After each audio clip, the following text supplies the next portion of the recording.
this video will walk you through the Night at the Circus kit by the Fabled Thread. So first, let's get stuck into your kit. When you open your kit, first thing you'll find is a lovely poster. This one differs depending on which kit you've got, and I think they look absolutely framed up. Next in the box you have your stitching guide. This stitching guide contains detailed drawings of all the different stitches that you'll learn in this kit. There are 8 stitches altogether. Next there is the sampler. And the sampler also is used to teach you all the stitches before you get stuck into your main piece. So you have the large piece of printed fabric. And then we have a wonderful selection of all different colours. There are 2 bobbins of every colour. So overall you have about 12 metres of each colour to work with. And finally, in the front cover, don't forget to slide out the little booklet, which tells you a lovely story about the circus. And in the centre page contains some stickers, which work wonderful when embellishing the outside of the box, if you want to use it as a sewing box or something in future. So I want to show you how to get started on your sampler. There's videos online which show you each individual stitch, and so in this video I won't show you the stitching itself, but show you how to work through it and refer you to the other videos at each point. The needles are attached to the fabric. There's 2 different sizes, the smaller and the larger. I find the smaller best if working with kind of 3 or 4 strands, but if working with stitch strands, you'll probably want to use the larger. So we'll start from the begin here point. Each pack has in it a dark red thread, which you'll use to stitch the sampler. So the first point we begin at is this section here, where I just want to show you how it looked using a different number of strands. So the thread itself is made up of 6 strands, which you'll see if you watch the Getting Started and Splitting the Thread video. What you can see here is I've stitched over the lines in each section using a different number of strands, and it builds up in thickness. I would then continue stitching the rest of the sampler using 3 strands. Now, whilst you've technically done a running stitch on the last bit, you're then going to use a running stitch and a satin stitch to fill this area. So the relevant videos to watch for this is watch the video that's called Getting Started. That will show you the splitting the thread and tying a knot. And then watch the other video, which is called Straight Stitch. Straight Stitch video covers in detail both running stitch and satin stitch. This then you can use as a tester to practice what you learn in that video. So the next core stitch which we learn is a chain stitch. So you see I've marked here the areas you're going to follow. You follow that arrow in the way that I've put, you can see at the beginning of each line is that little tiny short stitch to get started. Watch the other videos there are on chain stitch. There's 2 videos.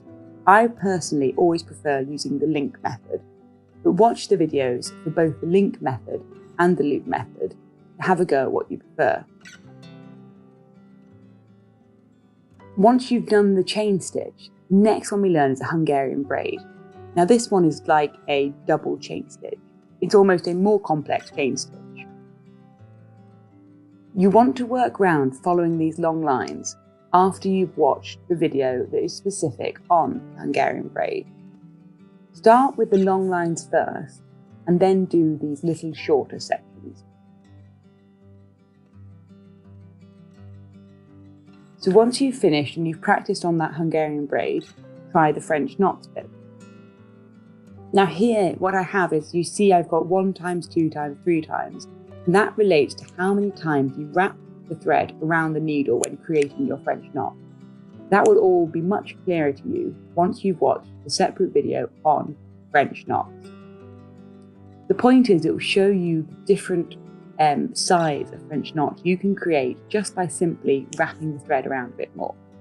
So you see here, around the 1 times, I start with quite small, and as I work away, it builds up till you get to the 5 times, which are big.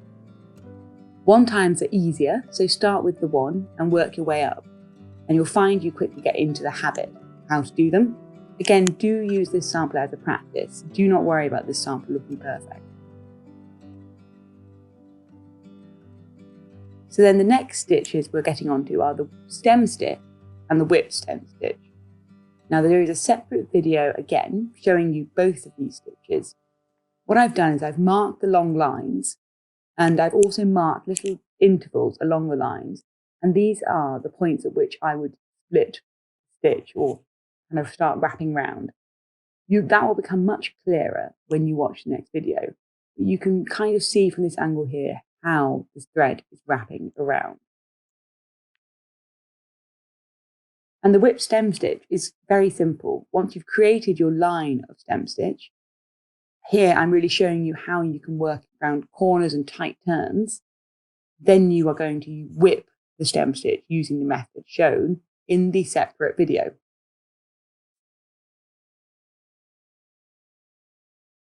And the final section we're going to cover here is turkey work.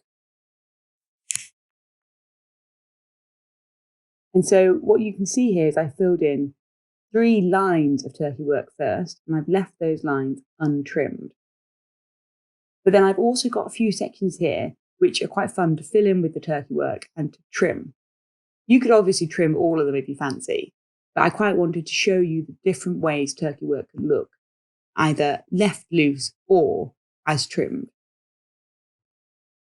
Now there is a reference to each of these stitches in your stitching guide with instructions written down.